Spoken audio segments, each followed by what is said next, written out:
Welcome back, Phosphor Dot fans. I am here today. We've already been playing some classic edutainment titles. It's kind of that back-to-school time of year.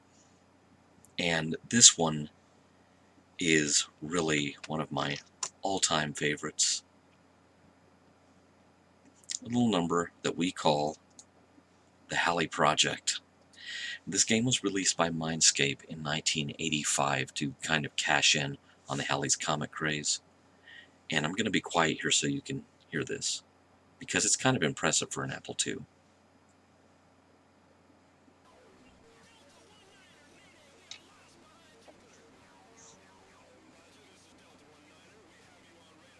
Go on hyperspace.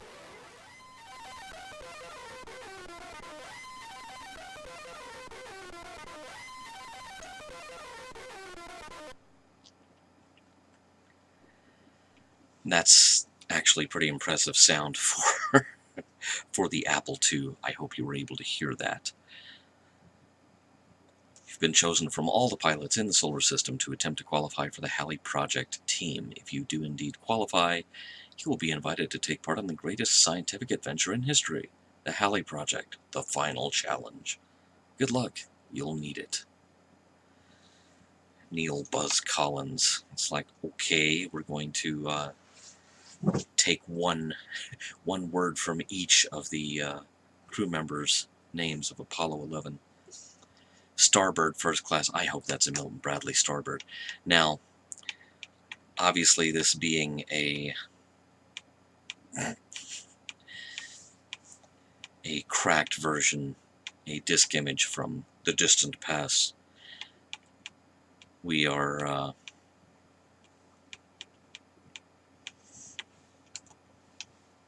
having to wade through a lot of names here. Name of your new pilot? Well, Pulgo? No, not Pulgo. Bosco. Your first destination is Earth, which may sound kind of weird, except you're actually starting from Halley's Comet. Whoa, whoa. That's a little weird. The game is not supposed to do that. Okay, this is evidently a kind of an imperfect disk image, and I have not played this in quite a while. So, actually pretty nice Apple II graphics, very colorful there. Literally using the entire high-res color palette. So, we are trying to get to Earth. Now, let's back away from Halley's Comet. Now, you notice we have that sound starting up. Once you pass 250,000 kilometers per second, you are revving up for hyperdrive, which is really one of the most fictional things in this game. Okay, so we're looking for Earth. You have to call up the radar. And you see here the sun is your red dot, 4 innermost planets. So I think Earth is going to wind up being... which one is the closest? I think it's the one over here on the left. So it is in the direction of the constellation of Scorpio at a distance of 454 million kilometers.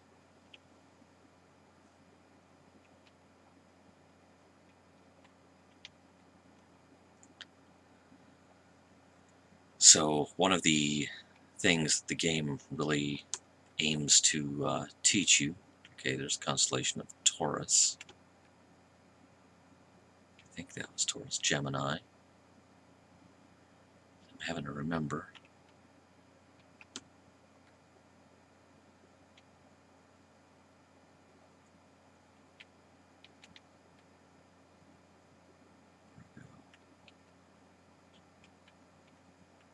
Libra, okay.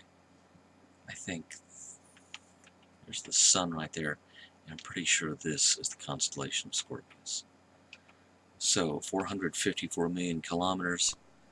What you have to do, I wish the display was not glitched like this, is you have to get it up to hyperdrive and then cut off your hyperdrive just as you hit very close to that distance of 454 million kilometers. And then you have to do some fine-tuning navigation.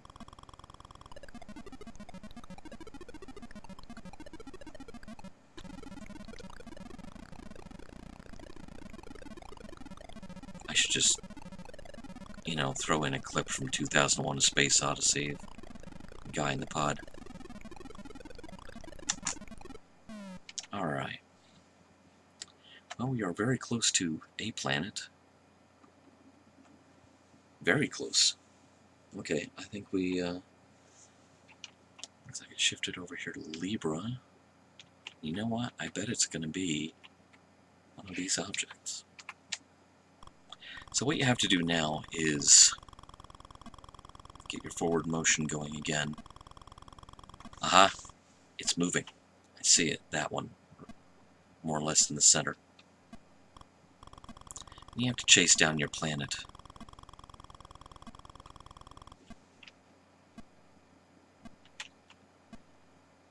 And once it is within a certain range,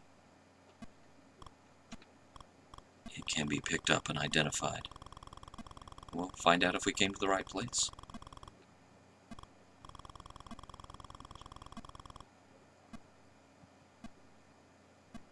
Still moving.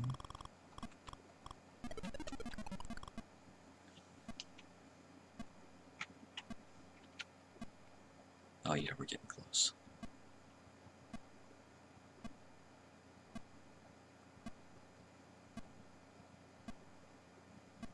Earth, there it is. And that little dot following it, I bet that's the moon.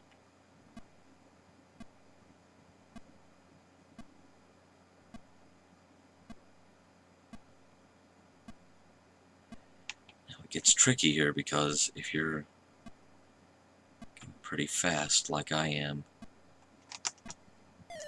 let's hit the brakes. Yeah, burning rubber in space. Might wish to retarget. You might wish to kill your speed, retarget, and accelerate again within reason. The moon. Okay, so the moon is now closer to us than Earth.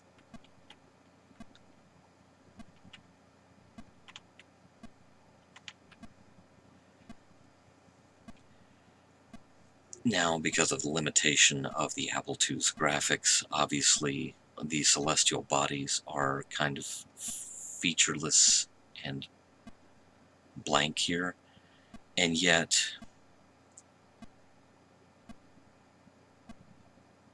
you know, when I was in my early teens and playing this game a lot, I was totally okay with that, because it was just so thrilling to be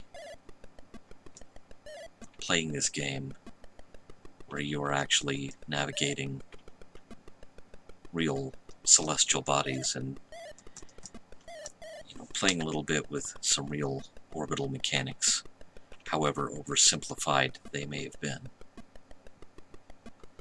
Now, it's kind of hard to see with the glitched display, but you have kind of have high and low gears. I'm going to switch into the low gear, which basically what that does is that changes the scale of your acceleration. And the low power setting, it would take a terribly long time to reach that hyperspace speed. But what I'm trying to do is orbit Earth and find the landing zone. And it will be very obvious when we are nearing the landing zone. Things will happen.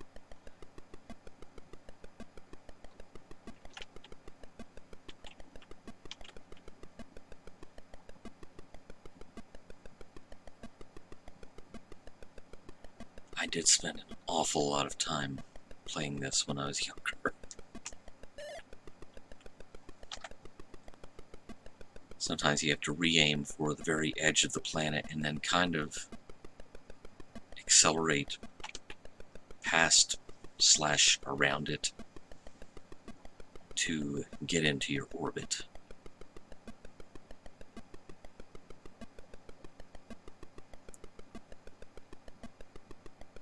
And although it's featureless, the planet is turning beneath you. Eventually you will wind up crossing the terminator to the nice side of the planet.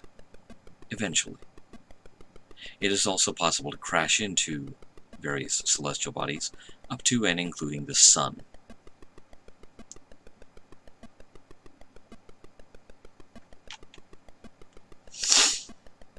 So, where's my landing zone?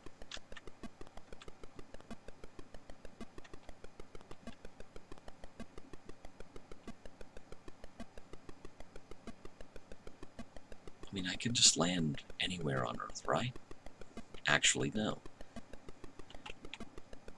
When you get to the vicinity of the landing zone, when you're over the landing zone, your targeting square will start flashing, indicating you have permission to land.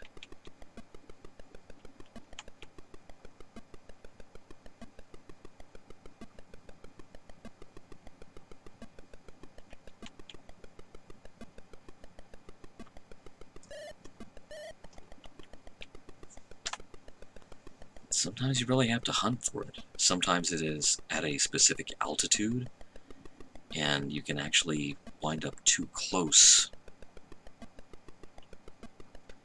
to be able to land.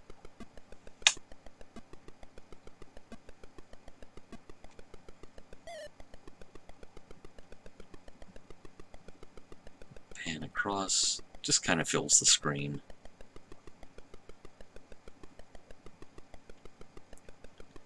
Boy, does it fill the screen.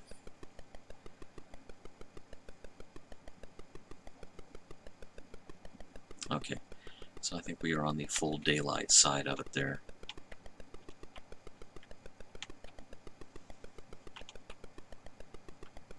That's a big planet.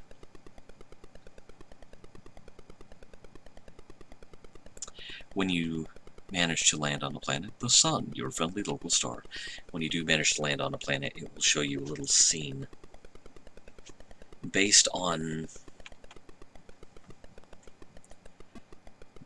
kind of what the state of knowledge was in 1985, which in that context, the blank featureless planet's eye, we're starting to see the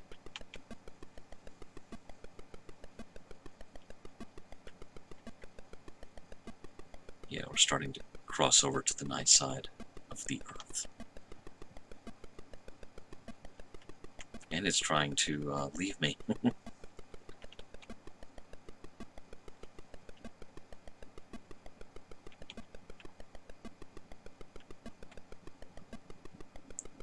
Yeah, navigating the night side of something is tricky because then you have to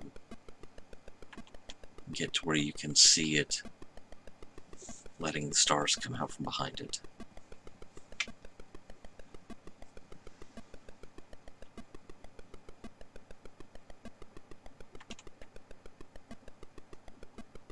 And it can be terribly easy to crash.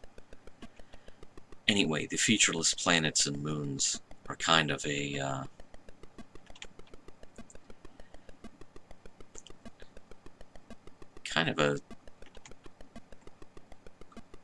sort of fail-safe measure against the state of planetary science knowledge in 1985.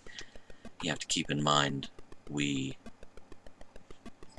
did not really know what we didn't even know what Uranus and its moons looked like at the time this game is released, and yet that planet and those moons are destinations that you go to in this game. So, you know, you can blame the somewhat abstract graphics on, you know, the technological state of the art, if you like. But it's actually probably a wise decision creatively and educationally.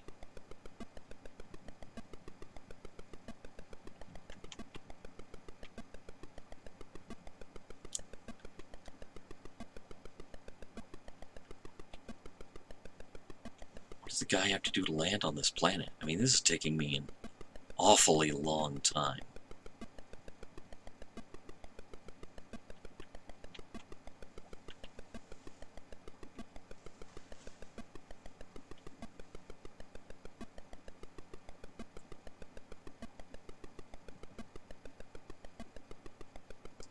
And I'm starting to, yeah, not only have I passed into the night side of the planet, I'm starting to overshoot it, and so you can see the distance is actually growing. It's getting away from me. There we go. You've landed safely on Earth, fulfilling the requirements for the first leg of the Raven mission. Your next destination is the comet Halley. Well, of course it glitched that too. Okay. Kinda wish I could have just fired up my original floppy, but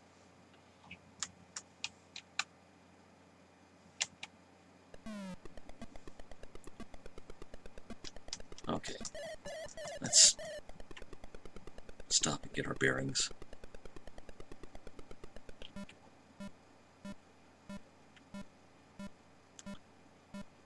Alright. Earth, the moon. Now let's widen the range on the radar. Halley's comet is the little flashing dude there. Okay, so we're going to go out between Taurus and Aries to the tune of 430 million kilometers.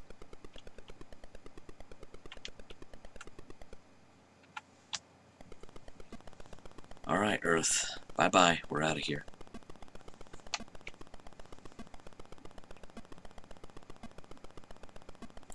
This game was also available on the Commodore 64 and other platforms.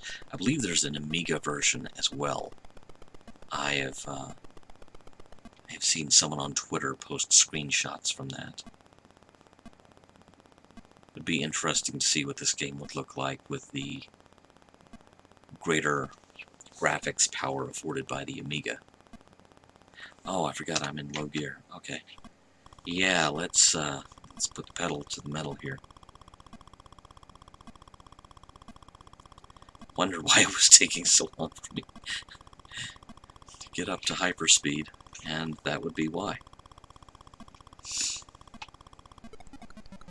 Okay, 430 million kilometers. Here we go.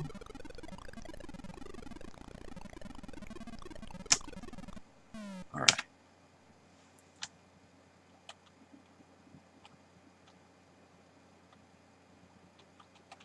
Okay, it's between Aquarius and Capricorn now. I'm trying to remember what those look like. Hey, there's Halley's Comet right there.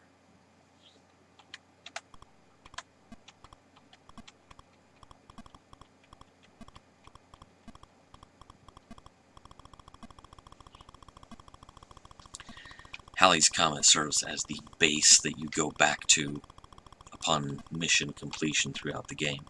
I have actually finished the game before, and it takes a while, and where the educational value comes into it is that it will start giving you, it straight up told me, you have to go to Earth in this instance, but it will later, start testing your solar system knowledge by saying you have to go to a moon with an atmosphere, which generally speaking, where it's telling you to go is Titan, the largest moon of Saturn, because we didn't quite know what was waiting for us in the outer solar system yet on moons such as Triton. And, or it'll tell you go to the first or second or third moon of this planet, or, go to any moon of the Xth planet from the sun. And so that's sort of the edutainment that comes into play there, is that it is testing what you know about the solar system.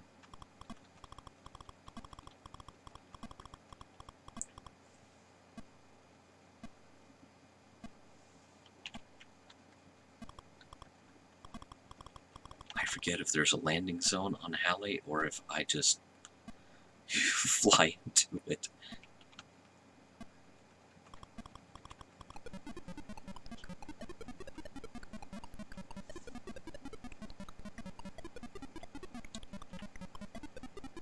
Like I said, kind of pretty in an Apple II kind of way.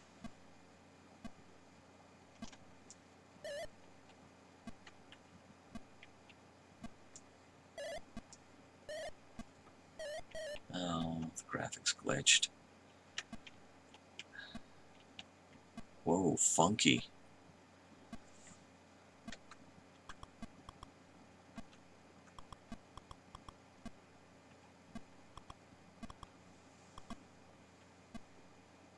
And, you know, it'll eventually send you to every planet in the solar system, which, keep in mind, at the time this game was published, Pluto was still a planet. Okay, do I just fly into it? Yay! You landed safely at your flight base on Comet Halley, completing all the requirements for the Raven mission in a time of 11 minutes 34 seconds. I used to be so much better at this, like I said. I'm way out of practice.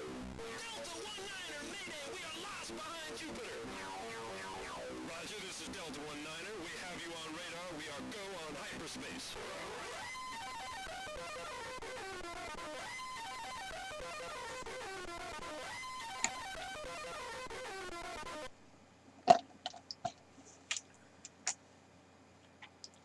So, let's get back to Bosco. I just want to see what the mission assignment is. Any planet with no moons. Okay, you can go to Mercury, you can go to Venus, and holy cow, who is that in the number 4 slot?